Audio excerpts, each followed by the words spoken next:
aquí y paso por acá ya el enlace para que vaya pasando la lista. Ok, vamos a iniciar porque hoy quiero optimizar el tiempo que estemos juntos, porque vamos a estar moviéndonos bastante entre la presentación y la aplicación del Atlas de Anatomía. ¿Les ha servido, por cierto? ¿O no? ¿La aplicación, licenciado? ¿Sí? Fíjese que no la descargué, pero no la puedo abrir, no sé con qué programa. No, es que la tiene que instalar, el instalador. Porque, Es que yo la instalé en mi celular, mm, no funciona. Porque la computadora como me da miedo que se me virusee o algo. pues el teléfono igual se virusea. Pero, Sí, eso pero sí. no, la verdad que esa aplicación siempre la he tenido yo instalada ahí.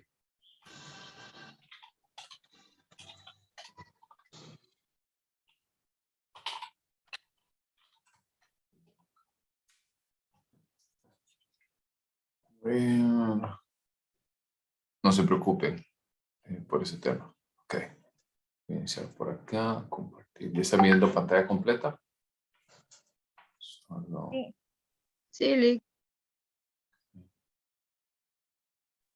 Sí, sí se puede ver. Gracias. Ok. Iniciemos entonces.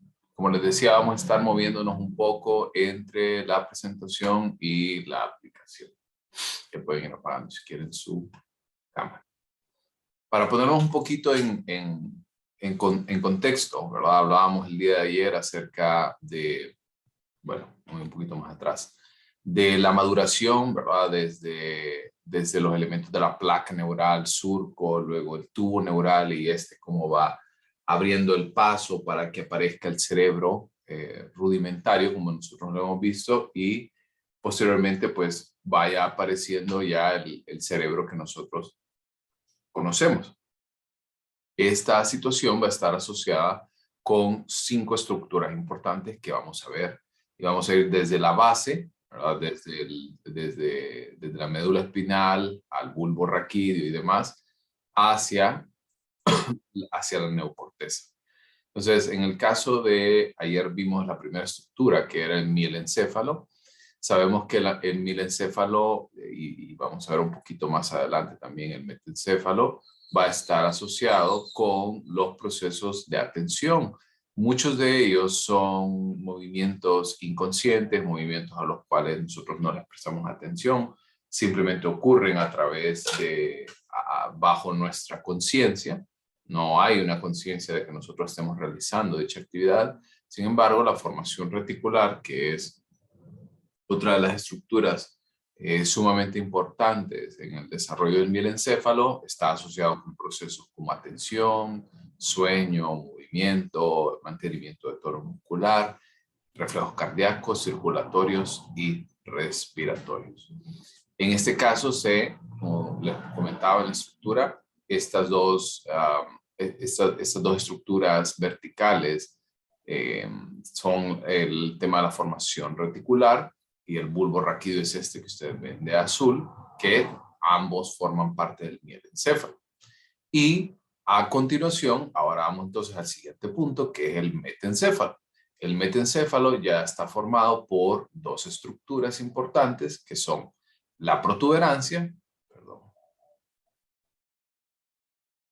aquí ya están viendo, ¿verdad? El láser. La protuberancia que recubre, ¿verdad?, esa formación reticular, y el cerebelo, que es la parte trasera, entonces la parte posterior de dicha estructura. En el caso de la protuberancia también puede ser conocido como puente en algunos casos. Y el puente hace referencia a que une estas 2 estructuras. El cerebelo como tal, que ven ustedes, es la parte trasera.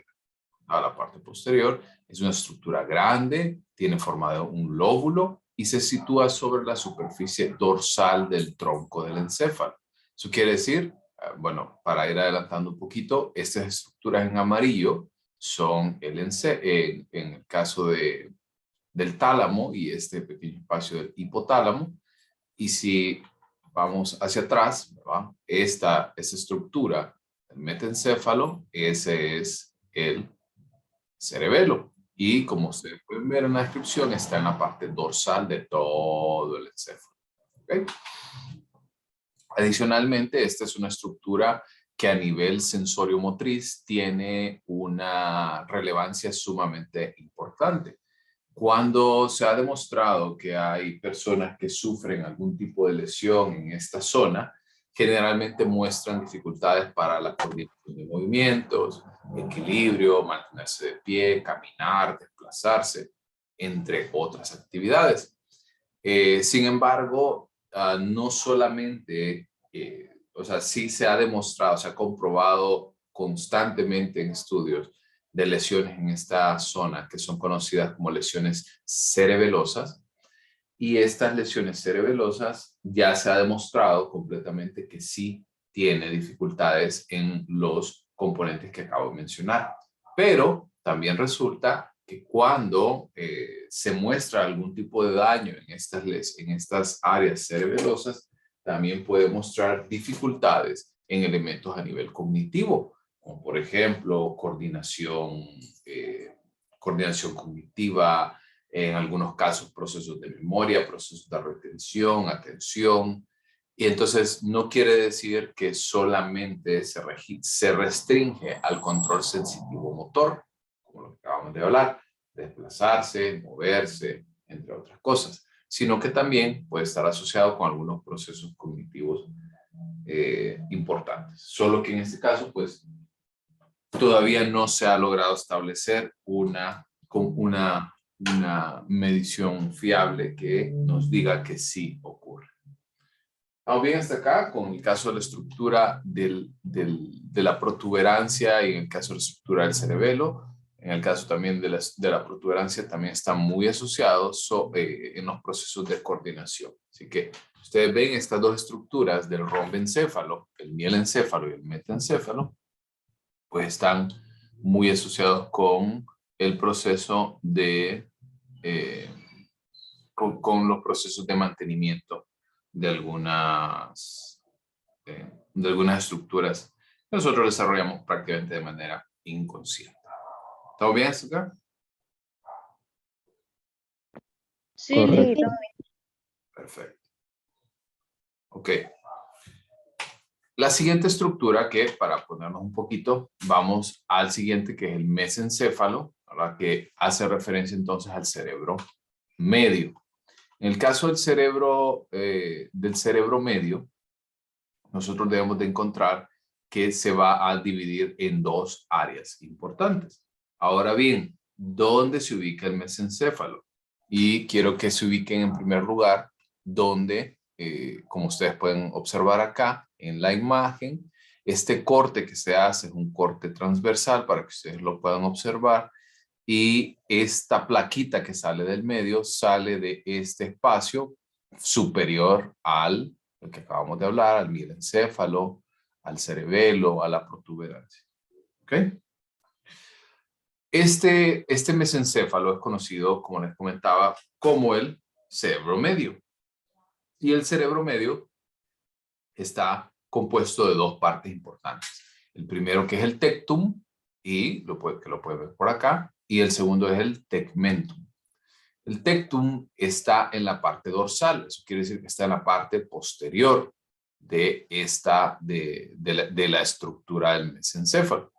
Y en el caso de las estructuras específicamente a nivel dorsal, obviamente hay algunas distinciones entre mamíferos y no mamíferos, y en los mamíferos se ha demostrado que hay se denominan tubérculos porque son protuberancias, ¿verdad? Son como unas colinas que están por encima de ese nivel o de esa superficie. El par posterior, o sea, el par trasero, eso quiere decir, pueden ver por acá, va a estar y va a ser conocido como los tubérculos cuadrigéminos inferiores. Eso quiere decir el tubérculo cuadrigémino inferior tiene una función auditiva y el tubérculo cuadrigémino anterior, eso quiere decir el frontal, tiene funciones principalmente visuales. ¿Recuerdan cuando ustedes vieron en psicología general el paso del quiasma óptico que nosotros recibíamos de la visión? ¿Recuerdan todo eso? Que eso lo van a ver a fondo en Psicofisio 2 realmente, pero estoy seguro que por lo menos en psicología general se les enseñó. ¿Lo recuerdan? No, Lick. ¿No? La verdad, Ok, si ustedes recuerdan, en psicología general se les tuvo que haber enseñado que cuando nosotros tenemos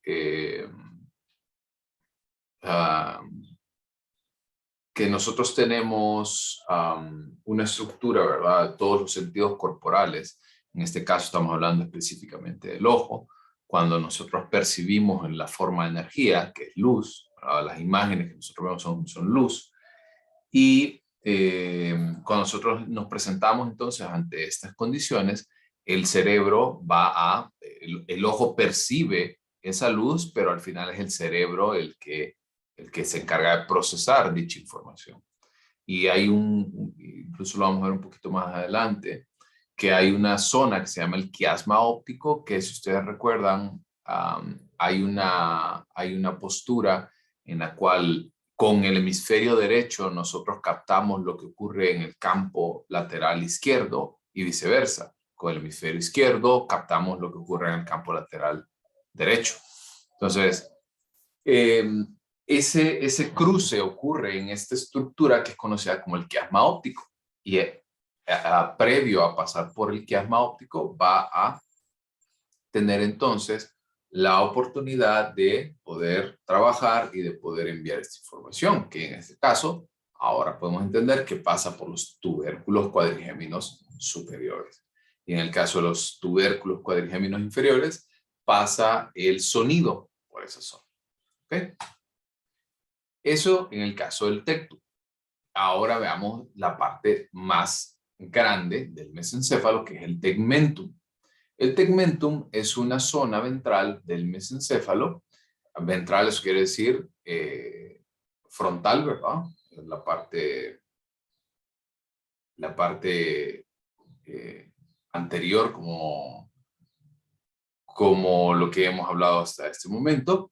Y también va a tener algunas estructuras muy importantes y sobre todo va a brindar la oportunidad de, como vamos a ir viendo por partes, en primer lugar se localiza a través del acueducto cerebral, que el acueducto cerebral es este espacio que ustedes ven por acá, porque ese espacio permite el paso de la formación reticular. ¿Ok?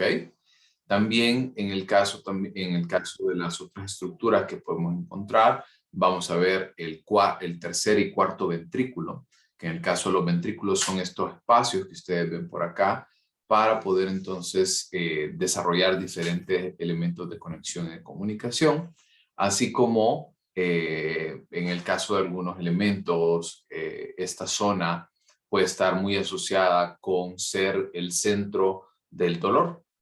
Puede ser, este es el espacio entonces donde se va a almacenar la información sobre nuestros umbrales de dolor, entre otras cosas.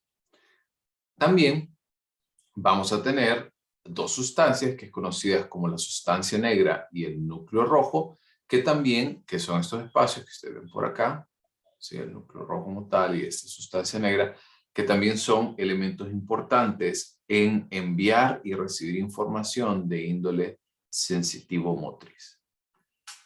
¿Vamos bien hasta acá con el mesencéfalo?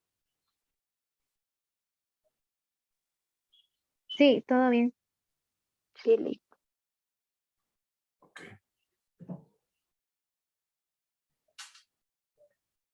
Quiero pasarme entonces por acá al atlas de anatomía. Ok, ahora ya lo están viendo, ¿sí, verdad? Sí. Sí. Lick. Perfecto. Entonces, las dos estructuras que nosotros hemos visto hasta este momento, entonces, al bulbo raquídeo, que nosotros acabamos de hablar acerca de ellos, que está en la base de nuestro cerebro. Por aquí tenemos la protuberancia, ¿sí? Lo que nosotros estamos hablando, el cerebelo. Aquí en el caso del cerebelo, el atlas de anatomía lo divide en partes, ¿sí? Si ustedes pueden ver en cerebelo del lóbulo posterior, anterior, y también podemos encontrar un poquito la unión de la amígdala, que eso lo vamos a ver hasta más adelante, el árbol de la vida, entre otras cosas. Y si lo vemos con una cara interna, este espacio como tal, aquí tenemos la protuberancia y todo este elemento podemos incluso ocultar nosotros y ver nada más estas estructuras del cerebro medio. Aquí es donde nosotros acabamos de hacer el corte, que les comentaba que acabamos de hacer el corte, ¿verdad? Para que ustedes pudieran observar eso como una plaquita, ¿verdad? Y este es entonces el mesencéfalo. Vamos a ver también un poquito más adelante, ahorita cuando empecemos a ver ya en el caso del cuerpo calloso, el tálamo, el hipotálamo, esta estructura la vamos a ver ahorita a continuación. Incluso por eso les quise poner estas dos fotografías en la presentación para que ustedes se puedan ubicar con mayor facilidad. Incluso esta glándula que ustedes la van a ver más que conste, esta la van a ver hasta psicofisiología 3, que es la hipófisis como tal, la neurohipófisis o la adenohipófisis como tal. También usted este era el espacio que les comentaba, el quiasma óptico, que por ahí es donde se cruza la información de un hemisferio a otro cuando percibimos esta información de los ojos, y obviamente ya sabemos que esta información va a dar al final hasta el lóbulo occipital. ¿Estamos bien? ¿Qué les parece esta app? Deberían de usarla siempre ustedes. Está interesante. Da bastante otro rollo, Lick. No le lleven miedo a ustedes. Instálenla en la computadora. ¿No? A mí me preguntan, uy, ¿qué antivirus usa? Yo no uso antivirus. Lo que hago, simplemente me aseguro de que todo programa que yo meto por acá está libre de virus. Jamás he usado un antivirus en mi computadora. Indire, ¿cómo le va? Con esa app. ¿Ya la ha trasteado? Mire aquí, las vistas de lo que quiera ver del cerebro, del esqueleto. Si usted quiere ver, por ejemplo, el funcionamiento de algunas hormonas, por ejemplo. Aquí hay cada una de ellas, aquí neuronas. También va a ver, por ejemplo, los órganos reproductores. Perdón. Va a ver los riñones, la vejiga. Aquí vemos el sistema digestivo, el sistema muscular. Súper fácil de usar. Perfecto. Ok. Entonces volvamos ahora. Ahora están viendo la presentación de nuevo, ¿sí, verdad? Sí. Ok. Entonces, la siguiente estructura que nosotros vamos a ver está compuesta de dos elementos, que es el tálamo y el hipotálamo. Si ustedes ven entonces, esta estructura que les comentaba, que está así,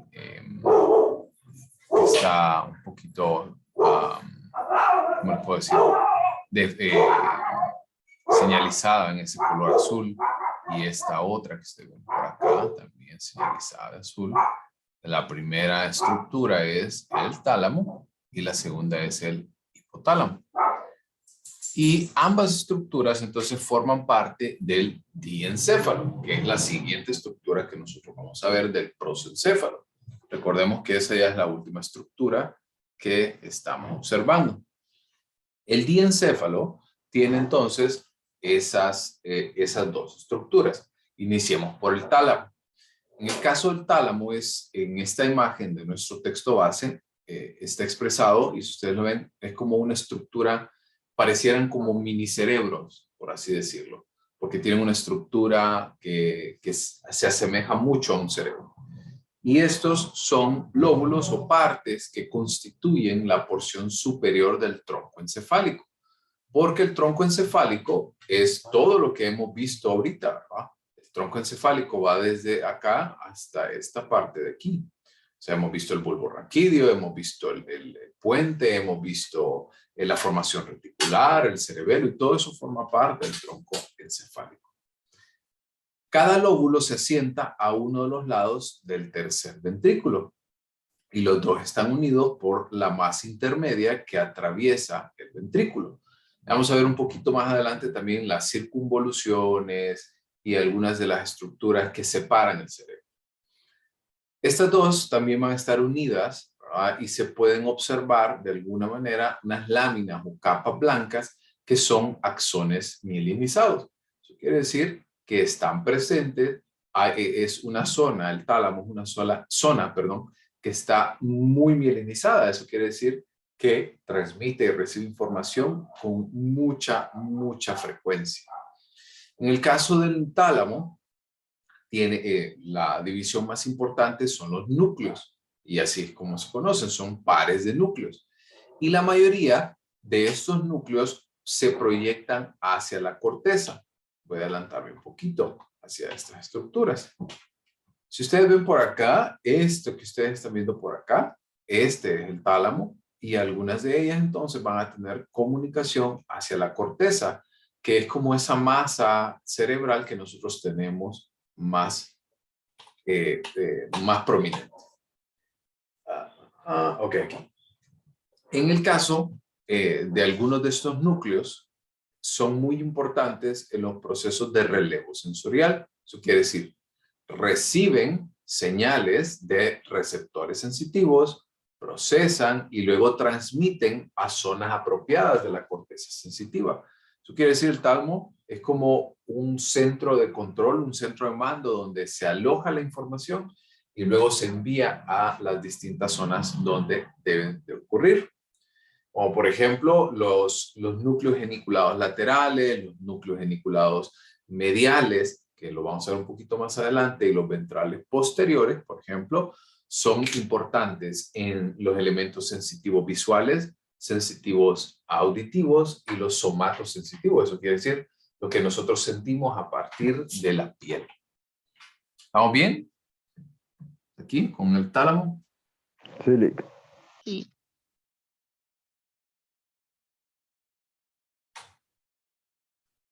En el caso de la segunda estructura, que es el hipotálamo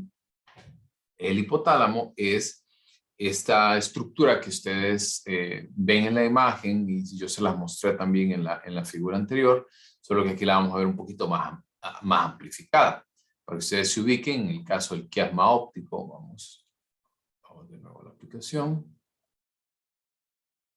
Okay. Cerramos por acá.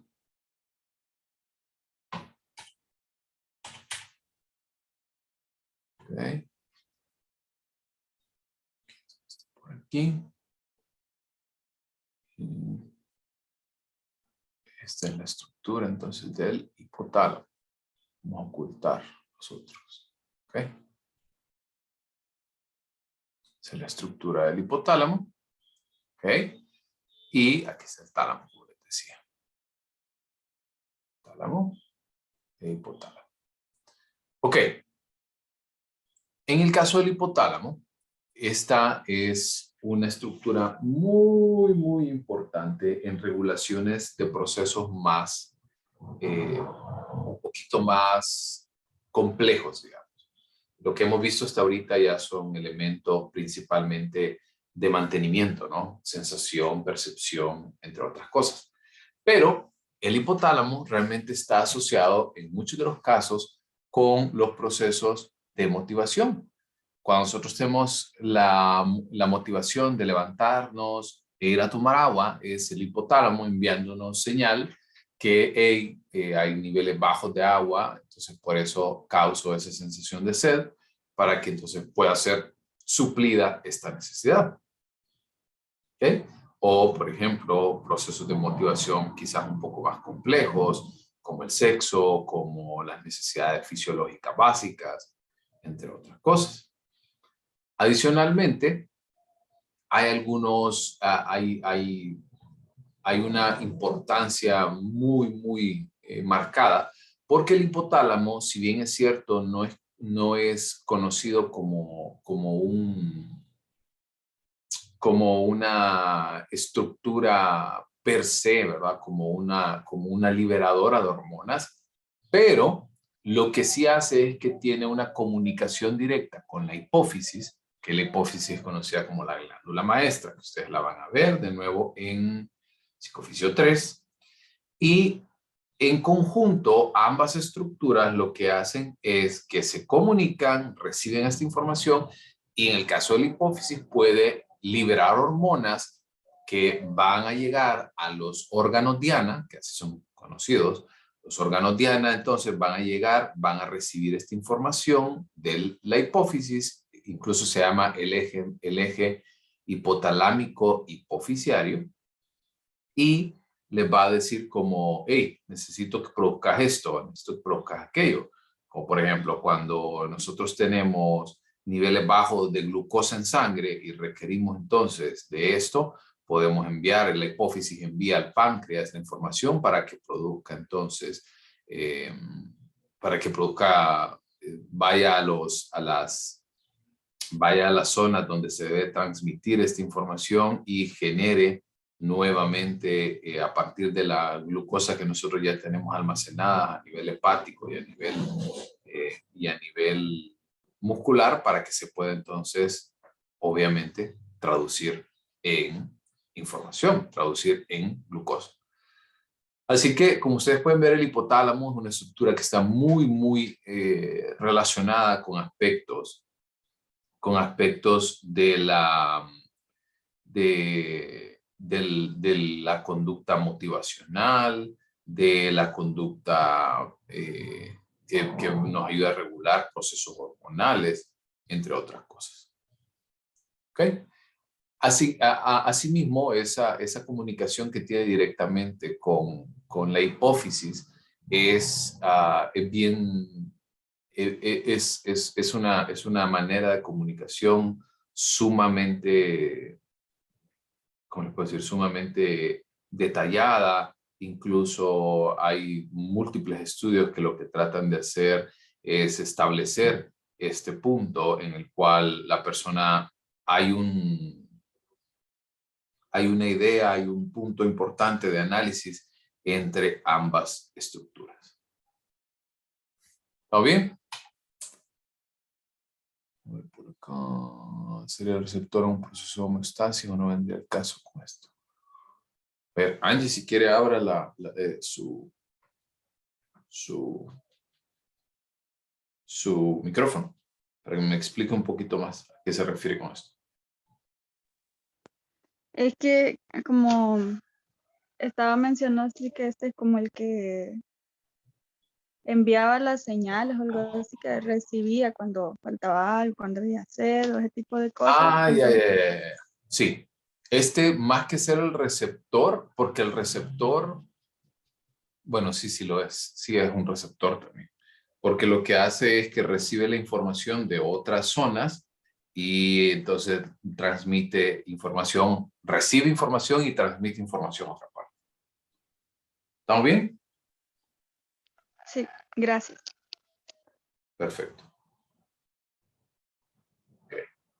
Ahora, pasemos entonces a la siguiente estructura que es conocida como, que estamos hablando. Regresemos un poquito a esta parte inicial, que es el telencéfalo. Ya vemos ahorita el diencéfalo, que era entonces esta estructura del tálamo y del hipotálamo.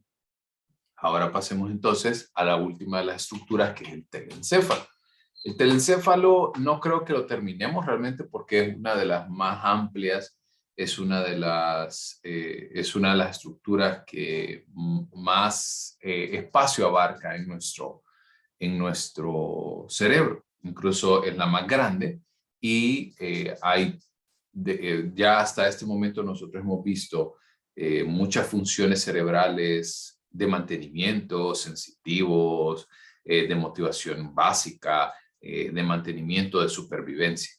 Ahora vamos a ver algunas funciones más complejas, como por ejemplo el movimiento voluntario, interpretar la información sensitiva, procesos cognitivos como el aprendizaje, hablar, solución de problemas, la conducta ética, por ejemplo, también ocurre en estos momentos.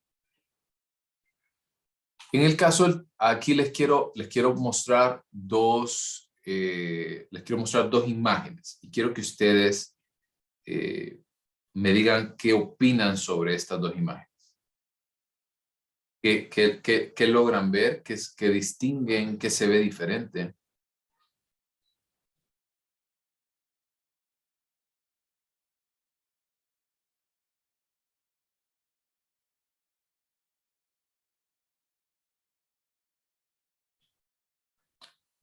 Por aquí, el tipo de corte, sí. Bueno, sí. ¿Qué más? ¿Qué más logran ver?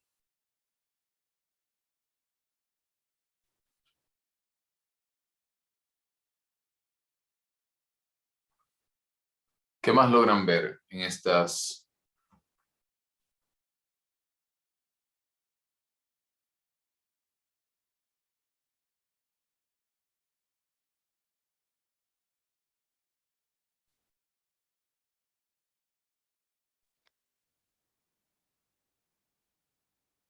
A ver, inténtenlo.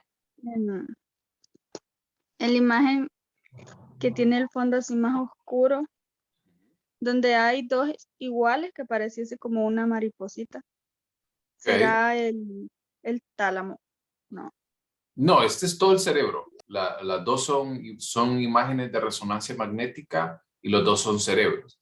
Este tiene una vista superior, o sea, es como que estuvieran viendo como toda esta parte es la que cubre el cabello, y luego esta que usted ve por acá es una vista lateral, que lo que ustedes están viendo es como este cerebro, como esta vista lateral. ¿Ven? ¿Qué ven? Vaya, sí, se lo voy a poner más de cerca. ¿Qué ven ahí que no ven acá?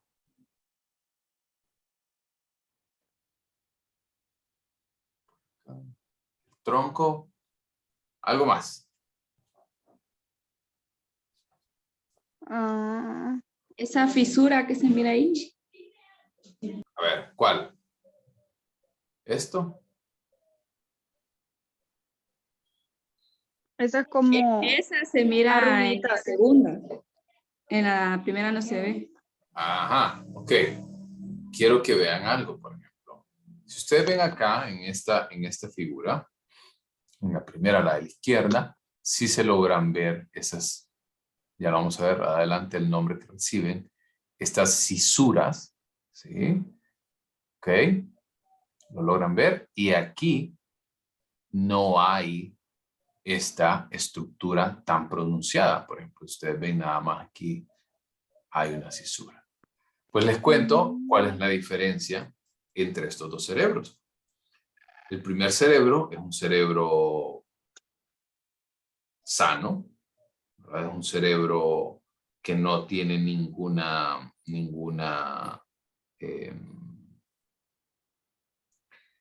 ¿cómo les puedo decir? No tiene ninguna, no quiero decir trastorno, no quiero decir ningún daño cerebral, ¿ok?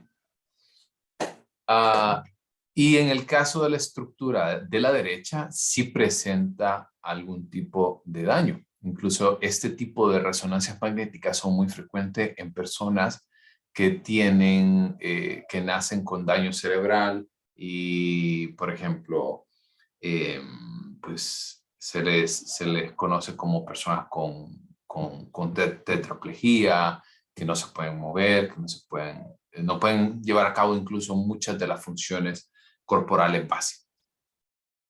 Y esto va a ser conocido como un lisencéfalo. Es un nombre, no es una parte del cerebro. Simplemente hace referencia a que el encéfalo no es como arrugado, como ustedes lo ven por acá, sino que es más liso. Y esto es muy frecuente en personas que presentan trastornos a nivel cerebral, así como en animales que son de menor capacidad intelectual, por así decirlo. Entonces, empecemos por la primera de las estructuras del telencéfalo, que es la corteza cerebral. Dania. Ahí cuando usted dice que presentan también como un tipo de trastorno, como qué trastornos podría ser. Como por ejemplo personas que tienen daño cerebral, por ejemplo, cuando no hay, como les digo, cuando no hay suficiente oxigenación en el proceso del parto, o por ejemplo, cuando hay personas que las madres no se dan cuenta que están embarazadas y carecen de los procesos de control prenatal. La madre puede utilizar algún tipo de droga, algún tipo de sustancia y causa este tipo también de trastornos. Generalmente son conocidos más adelante como discapacidad intelectual. Pueden haber algunas alteraciones en los cromosomas, por ejemplo, y se muestra una resonancia magnética de este tipo. En el caso de ciertos trastornos como el síndrome de Down o trisonomía 21, que hay un daño a nivel cromosómico, pero no en todos los casos ocurre. Hablando específicamente del síndrome de Down. Ok, gracias. Tenía esa duda. Gracias. Ahora bien, en el caso de los hemisferios, están cubiertos por una capa de tejido, ¿verdad?, que es conocida como la corteza cerebral. En el caso de la corteza cerebral, es muy importante que entendamos que es una corteza que está plegada, que está arrugada, por así decirlo, y aquí voy para acá, y por eso es que el cerebro tiene como esa forma que ustedes ven que es como arrugada, que parece como una nuez, ¿sí? Y esa forma que tiene, resulta que no es por casualidad que es así. Simplemente, cuando usted está como arrugada, hace que dentro del mismo volumen, haya más tono o más corteza cerebral, o sea, o mayor cantidad de corteza cerebral. Así que no es algo que les puedo decir, no es casualidad que nosotros tengamos nuestro cerebro de esta manera en lugar de ser completamente liso. Porque al estar arrugado hay mayores conexiones neuronales, hay mayores conexiones sinápticas y por ende ocurren también procesos cognitivos superiores con mucha mayor facilidad que a diferencia de otros animales. ¿Estamos bien hasta acá? Sí, Ok. Ahora, esta es la última parte que vamos a ver de la presentación el día de hoy y quiero que ustedes se queden con esta idea. El cerebro, como ustedes lo pueden ver, normalmente lo hemos percibido de esta manera, con una vista lateral. Pero esto que nosotros estamos viendo es una vista frontal, ¿sí? Eso quiere decir, este espacio chiquitito, este espacio en blanco que hay por aquí, ese corte en blanco que ven por acá, esa estructura es la que ustedes están viendo acá, ¿ok? Ahora bien, existen hendiduras, ¿verdad? Como ustedes pueden ver por acá, hay una hendidura por aquí, ¿sí? Hay hendiduras en estos espacios. Hendiduras es separaciones, ¿verdad? Separaciones. Entonces el cerebro como tal no es una sola masa. Existen estas hendiduras que son denominadas cisuras, ¿ok? Por ejemplo, tenemos la cisura lateral, que es la que ustedes ven por acá, y esta también que ven por acá. Tenemos la cisura central, que está en este espacio y en este espacio. Y luego la más grande que tenemos es la cisura longitudinal, que es la que divide los dos hemisferios. ¿Estamos bien? ¿Hasta ahí? Sí, Ok. Y las hendiduras, las más grandes, ¿verdad? Como ustedes pueden ver, son denominadas cisuras y las pequeñas son surcos. Como por ejemplo, todos estos son surcos. ¿Sí? Si volvemos a la imagen de la presentación, todos estos son surcos. ¿Sí? ¿Se entiende esa diferencia entre surco y cisura? Sí, se entiende. Perfecto. Sí. Y en el caso de los hemisferios, porque recordemos entonces que aquí tenemos el hemisferio derecho, el hemisferio izquierdo, pues resulta que la mayoría de ellos está separado. Sin embargo, y está, como ustedes pueden ver, está separado por la cisura longitudinal. Sin embargo, sí están conectados en la parte baja principalmente por una de las estructuras más importantes a nivel cerebral, que es denominada el cuerpo calloso. El cuerpo calloso se encarga entonces y son axones mielinizados que van a transmitir información de hemisferio a hemisferio. ¿Ok? Y hasta aquí, ¿claro? ¿O bien? Sí, Perfecto. Ok. Y con eso entonces quiero cerrar la clase del día de hoy y de esta semana. ¿Dudas?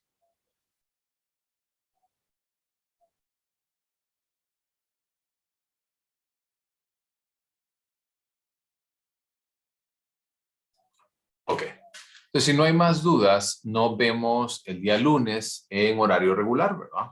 Ya saben, 9 a.m.